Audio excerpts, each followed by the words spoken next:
उत्तिष्ठत जाग्रत प्राप्य वरा निबोधत शूरस्य धारा निशिता दुरत्यया दुर्गम पथस्तत्कवयो वदन्ति। Arise, awake, find out the great ones and learn of them. For sharp as razor's edge, hard to traverse, difficult of going is that path, say the sages. उठो, जागो, वरिष्ठ पुरुषों को पाकर उनसे बोध प्राप्त करो। क्षुरी की तीक्ष्ण धार पर चलकर उसे पार करने के समान दुर्गम है यह पथ, ऐसा ऋषिगण कहते हैं। जय श्री कृष्णा। आपका स्वागत है आपके चैनल डिवाइन टेकी पर। मैं हूं सौरभ और आज हम गीता के दूसरे अध्याय सांख्य योग की व्याख्यान यात्रा के 5वें भाग में प्रवेश करेंगे। आज जो विश्व प्रसिद्ध पंक्ति मैंने आपको सुनाई है वह कठ उपनिषद के अध्याय 1 वल्ली 3 का 14वां श्लोक है। तो आइए शुरू करते हैं आज की यात्रा। परिवर्तन। जी हां, परिवर्तन प्रकृति का स्थायी, अटल और अपरिवर्तनीय गुण है। प्रतिदिन सूर्य का उदय होना, अस्त होना अटल है। पृथ्वी का अपने अक्ष पर घूर्णन और सूर्य के परितः परिक्रमण अटल है। परिवर्तन की अटलता का यह गुण संपूर्ण सृष्टि में कण कण में व्याप्त है। हमारे भौतिक अस्तित्व के साथ साथ सृष्टि के सभी दृश्य और अदृश्य कणों के अस्तित्व का आधार कुछ और नहीं, यही परिवर्तनशीलता ही है। पूछिए, अवश्य पूछिए, क्योंकि प्रश्न होने ही चाहिए। अंततः क्यों परिवर्तनशीलता हमारे भौतिक अस्तित्व का आधार है? विश्वास करिए कि उत्तर मिलेगा, क्योंकि प्रत्येक उत्तर अपने जनक प्रश्न में ही छुपा बैठा होता है। विचार करिए कि यदि कणों में परिवर्तनशीलता का गुण न हो, तब जीवों द्वारा ग्रहण किया जाने वाला भोजन भी ऊर्जा, रक्त, मांस अथवा अवशिष्ट पदार्थों में परिवर्तित होने से अस्वीकार कर देगा। अर्थात शरीर में होने वाले सभी रासायनिक प्रक्रियाएं ठप हो जाएंगी और इस तरह से जीवन का भौतिक आधार संकट में पड़ जाएगा। तो आइए परिवर्तन की विशिष्टता को समझने का प्रयास करते हैं। नदी की धारा का प्रत्येक बूंद महासागर को जाने वाले मार्ग में इस जगत की सेवा करता हुआ निश्चिंत भाव से महासागर में मिल जाता है और सूर्य किरणों के पिता रूपी तेज से वाष्पीकृत होकर बादलों के माता रूपी गर्भ में उसका पुनर्जन्म भी होता है और एक बार फिर से वह नदियों में मिलकर निज जीवन को जगत कल्याण के लिए अर्पित कर देता है। मित्रों, हम सभी का जीवन भी नदी जलधारा के उसी बूंद की तरह ही है। यदि जल का यह बूंद नदी की परिवर्तन और प्रवाह भरे जगत कल्याण के मार्ग को छोड़कर तालाब की जड़ता स्वीकार कर लेता है, तो ऐसे बूंद का जीवन निष्प्रयोज्य और निरर्थक हो जाता है।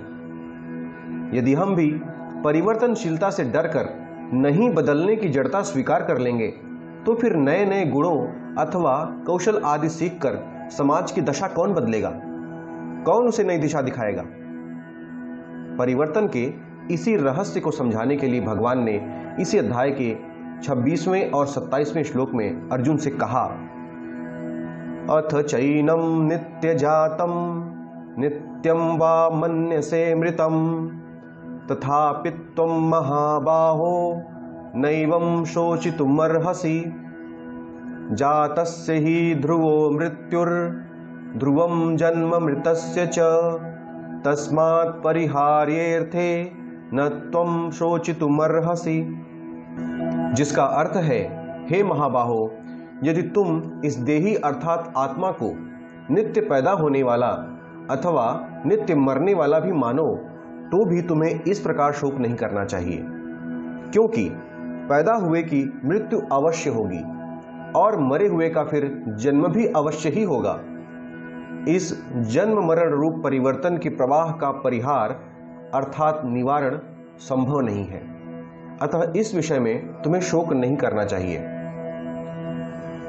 इसे ऐसे समझिए कि जैसे एक बीज परिवर्तन को बाध्य होकर पौधा और फिर पौधे से वृक्ष बनता है, फिर स्वयं ही अनेक बीज उत्पन्न करके अपने पुनर्जन्म का मार्ग प्रशस्त करता है, ठीक इसी प्रकार जीवात्मा भी प्रत्येक जन्म में नए नए कर्मों की रचना करके स्वयं ही अपने पुनर्जन्म की पटकथा लिख देता है। मित्रों, परिवर्तन एक विकल्पहीन अवस्था है। इसे स्वीकार्य अथवा अस्वीकार नहीं किया जा सकता, वरन यह अनिवार्य और अकाट्य है। इसलिए आवश्यकता इसको सही और सकारात्मक अर्थों में समझने की है। जैसे भौतिक वस्तुओं में परिवर्तन का गुण होता है, वैसे ही आत्मा में स्थायीपन का गुण होता है। वास्तव में तो आत्मा में कोई गुण होता ही नहीं, वरन उसी से सारे गुण जन्म लेते हैं। किंतु लौकिक दृष्टि से आत्मा को परिभाषित करने के लिए हम उसे अजर, अमर और शाश्वत जैसे शब्दों से अलंकृत करते हैं। अतः आत्मा की इस विचित्र अवर्णनीय अवस्था के बारे में भगवान ने इस अध्याय की 29वें श्लोक में कहा, आश्चर्यवत् पश्यति कश्चिदेन माश्चर्यवद् वदति तथैव चान्यः आश्चर्यवच्चैन मन्यः शृणोति श्रुत्वाप्येनं वेद न चैव कश्चित्। अर्थात कुछ लोग आत्मा को आश्चर्य से देखते हैं, इसी प्रकार दूसरे इसे अद्भुत बताते हैं। कुछ और लोग आत्मा के विषय में सुनते हैं कि यह आश्चर्यजनक है, तथा कुछ ऐसे भी लोग हैं जो आत्मा के विषय में सुनकर भी इसे बिल्कुल नहीं समझते। इस श्लोक में आत्मा को अनुभव करने की 3 विधियों के विषय में बताया गया है।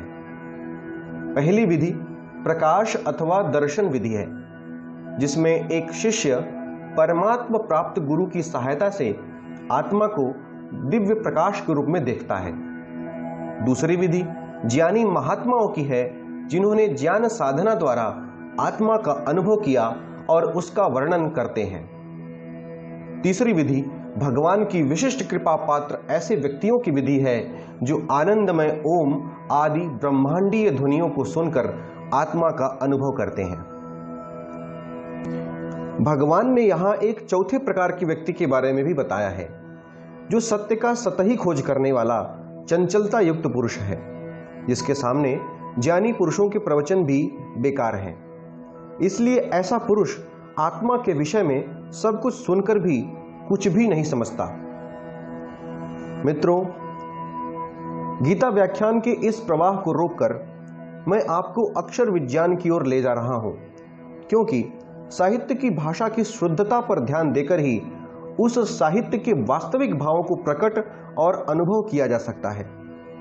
और मैं यह जानता हूं कि अभी तक मेरे कई मित्रों के मन में यह शंका आ चुकी होगी कि मैं ज्ञान को ज्ञान क्यों कह रहा हूं। ऐसा इसलिए है क्योंकि ज्ञ जिसे हम ज्ञ कहते हैं, वह ज, य और अ से मिलकर बनता है, जिस कारण ही इसे ज्ञ कहा जाना उचित है। इस गलती को हम परंपरावश पीढ़ियों से करते आ रहे हैं। तो आइए इसमें सुधार करते हैं और अब हम अपने मूल विषय पर आते हैं। देखा जाए तो ज्ञान 2 प्रकार का है, एक बहिर्ज्ञान और दूसरा अंतर्ज्ञान। बहिर्ज्ञान ऐसा ज्ञान है जिसे हम अपने इंद्रियों द्वारा अर्जित करते हैं, अपनी तार्किक बुद्धि से समझते हैं, जैसे पुस्तकों आदि को पढ़कर एवं विभिन्न प्रकार की परिस्थितियों में इंद्रियों द्वारा अर्जित ज्ञान। और दूसरी ओर ऐसा ज्ञान जिसे बिना किसी इंद्रिय सहायता के प्राप्त किया जाता है, उसे अंतर्ज्ञान कहते हैं। वास्तव में अंतर्ज्ञान कुछ और नहीं बल्कि हमारी चेतना का विस्तार है। इस चेतना के विस्तार को व्रत, तप, लोक सेवा एवं समाधि आदि विभिन्न प्रकार की विधियों की सहायता से प्राप्त किया जाता है। बहुत से लोगों में यह अंतर्ज्ञान जन्म से ही पाया जाता है और ऐसे व्यक्ति ही महापुरुष होते हैं। मित्रों, यह ध्यान रहे कि अंतर्ज्ञान किसी लौकिक विषय का ज्ञान नहीं है। यह ऐसा ज्ञान नहीं है जो आपको विभिन्न परीक्षाओं में पास कराकर और श्रेष्ठ पदों को प्राप्त करने में सहायता दे, वरन यह ज्ञान वह है जो जीवात्मा द्वारा भूतकाल में धारण किए गए सभी शरीरों, वर्तमान में प्राप्त शरीर और भविष्य में धारण किए जाने वाले सभी शरीरों के साथ होने वाली सभी घटनाओं के पीछे के कारण और उसके प्रभाव का परम सत्य की दृष्टि से दर्शन करके उन सब के पीछे स्थित परमात्मा के साक्षात्कार में हमारी सहायता करता है। इस बात की पूरी संभावना है कि यद्यपि प्रकांड विद्वानों और प्रसिद्ध धर्मशास्त्रियों ने आत्मा के विषय में अति गहन अध्ययन किया हो, तब पर भी वे इसके विषय में बहुत थोड़ा ही समझते हो, और दूसरी ओर गहन ध्यान करने वाला अंतर्ज्ञान युक्त निरक्षर व्यक्ति भी अपने प्रत्यक्ष अनुभव से आत्मा की प्रकृति का पूर्णतः स्पष्ट वर्णन करने में सक्षम हो। अंतर्ज्ञान वह ज्ञान है जो आत्मा के विषय में बौद्धिक ज्ञान तथा दिव्य सत्ता की वास्तविक अनुभूति के बीच में स्थित मतभेद को समाप्त करता है। मित्रों, यह बात जानने योग्य है कि केवल नियमित गहरे ध्यान से अंतर्ज्ञान की शक्ति के विकास द्वारा आत्मा और परमात्मा एवं सभी आंतरिक शक्तियों का बोध किया जा सकता है। अंतर्ज्ञान का अल्प विकास लगभग सभी मनुष्यों में होता है। भविष्य सूचक स्वप्न, होने वाली घटनाओं का पूर्वाभास हमारे अल्प विकसित अंतर्ज्ञान के प्रत्यक्ष उदाहरण हैं। यह एक रहस्य की बात है कि यदि हम पिछले कई जन्मों से उच्च स्तरीय साधना करने वाले व्यक्ति रहे हैं, तो हमारे वर्तमान जीवन में भी हमारी चेतना शक्ति सामान्य से कहीं अधिक और अंतर्दृष्टि सामान्य से कहीं अधिक विकसित अवश्य होगी। महर्षि योगानंद जी ने अपने गीता व्याख्यान में लिखा है कि जब अंतर्ज्ञान जड़ पदार्थ के संपर्क में आता है, तो यह क्रमिक विकास के विभिन्न चरणों से होकर जाता है। जैसे भौतिक पदार्थों आदि में उपस्थित विभिन्न गुण और चेतन प्रतिक्रिया आदि होती है। इससे ऊपर की स्थिति में पेड़ पौधे आदि आते हैं, जिन्हें जीवन का अनुभव तो होता है, किंतु उनमें बोध करने की शक्ति नहीं होती। इसके ऊपर पशु आते हैं, जिनमें सामान्य चेतना और इंद्रिय आदि के अनुभव होते हैं। इसके ऊपर मनुष्य होते हैं, जिनमें बुद्धि, तर्क एवं अविकसित अंतर्ज्ञान उपस्थित होता है। और इन सबसे परे प्रबुद्ध मनुष्य होते हैं, जो बुद्धि और तर्क की सीमा से परे जाकर अंतर्ज्ञान की चरम अवस्था अर्थात आत्मज्ञान प्राप्त कर चुके होते हैं। यौगिक दृष्टि से अंतर्ज्ञान 5 भिन्न भिन्न चरणों अथवा कोशों से होकर विकसित होती है। क्रमशः इन कोशों को हम अन्नमय, प्राणमय, मनोमय, विज्ञानमय एवं आनंदमय कोश के नाम से जानते हैं। आज के लिए इस यात्रा को हमें यहीं विराम देना होगा। अगली यात्रा हम अंतर्ज्ञान और इन्हीं पंचकोशों से आगे आरंभ करेंगे। किंतु सदैव की भांति विराम से पहले यह जानिए कि भारत के बारे में महान वैज्ञानिक अल्बर्ट आइंस्टीन ने क्या कहा था। We owe a lot to the Indians who taught us how to count, without which no worthwhile scientific discovery could have been made. अर्थात हम भारतीयों के बहुत ऋणी हैं, जिन्होंने हमें गिनती करना सिखाया, जिसके बिना कोई भी वैज्ञानिक खोज संभव नहीं थी। मित्रों, हमें गर्व करना चाहिए, क्योंकि हम सभी उस महान संस्कृत की संतान हैं, जिसकी जड़ें उतनी ही गहरी हैं जितनी मानवता स्वयं है। किसी भी मित्र या श्रेष्ठ जन को मेरे व्याख्यान अथवा किसी तथ्य से कोई समस्या या संदेह हो, तो आप निश्चय ही मुझे कमेंट बॉक्स में सूचित करें। आपकी टिप्पणियों से मेरा ज्ञान अर्जन और उत्साहवर्धन दोनों ही होता रहेगा। भगवान श्रीहरि की इच्छा से इसी अध्याय सांख्य योग की चर्चा के 6वें अंक में पुनः मिलना होगा। तब तक के लिए जय मां भारती, जय श्री कृष्ण। यदि आपको यह वीडियो अच्छा लगा हो तो इसे लाइक करिए, शेयर करिए, चैनल को सब्सक्राइब करिए, साथ ही बेल आइकन का दबाइए, जिससे इस श्रृंखला की आने वाली सभी वीडियोस की सूचनाएं आपको लगातार बिना रुकावट प्राप्त होती रहें।